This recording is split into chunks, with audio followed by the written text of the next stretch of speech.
भारत निर्वाचन आयोग ने 5 राज्यों में विधानसभाओं के चुनावों की घोषणा कर दी है।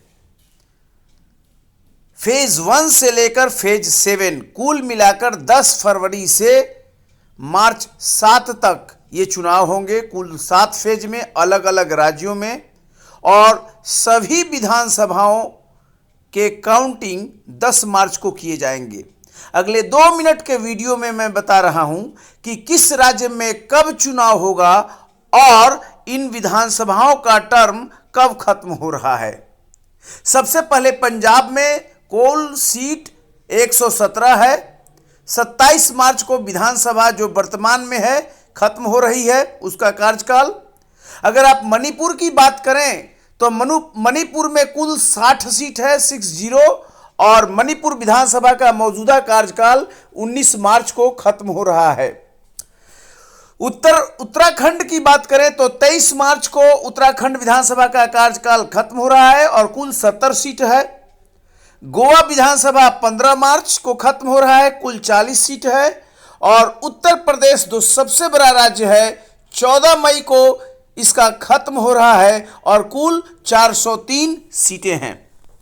कुल मिलाकर अगर आप देखें तो 18.34 करोड़ एक तरह से इलेक्टर्स टू कास्ट वोट, इतने मतदाता हैं इन राज्यों में, और कुल जो कंस्टिट्यूएंसीज हैं वो 690 हैं।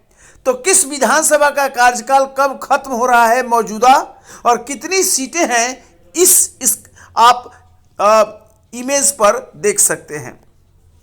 अगर उत्तर प्रदेश की बात किया जाए तो जो विधानसभा चुनाव होने वाले हैं वो 403 सीट के लिए होने वाले हैं और 7 फेज में होगा, 7 फेजेज में।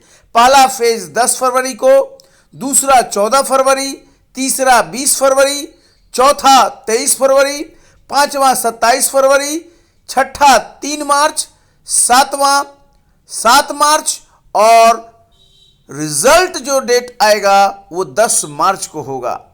तो ये डेट ऑफ पोलिंग है, 10 मार्च को रिजल्ट आएगा 403 सीट उत्तर प्रदेश के लिए।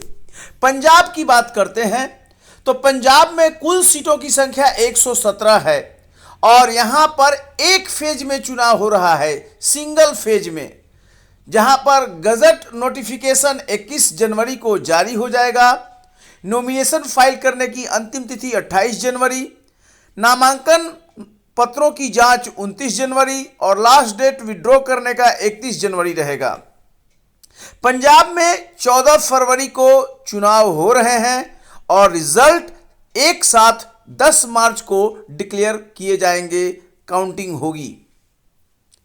अगर उत्तराखंड की बात करें जहां पर अभी बीजेपी का शासन है तो वहां पर कुल सीटों की संख्या 70 है और यहां पर 21 जनवरी को गजट नोटिफिकेशन जारी हो जाएगा, आचार संहिता लागू हो जाएगी। 28 जनवरी को यहां पर और नॉमिनेशन का लास्ट डेट है, 29 जनवरी को स्क्रूटनी होगी और 31 तक नाम वापस ले सकते हैं। उत्तराखंड में भी एक ही दिन चुनाव हो रहा है, 14 फरवरी को, और रिजल्ट 10 मार्च को एक साथ घोषित किए जाएंगे।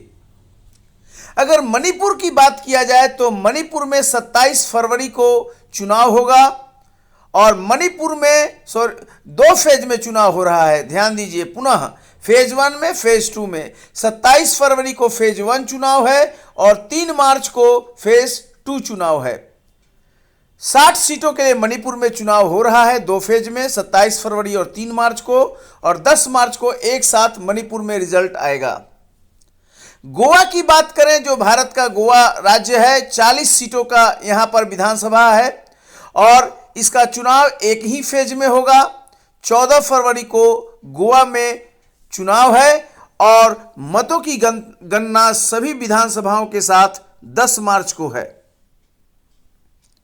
कुल मिलाकर ये समरी है कि असेंबली इलेक्शन 2022 जो अभी 5 राज्यों में हो रहा है, फेज 1 से लेकर फेज 7 तक, और इस प्रकार 10 फरवरी से लेकर आपका ये चुनाव 7 मार्च तक चलेगा और सभी की काउंटिंग एक साथ शुरू हो रही है 10 मार्च को। तो ये आपको अपडेट दिया मैंने चुनाव के लिए। बहुत बहुत धन्यवाद।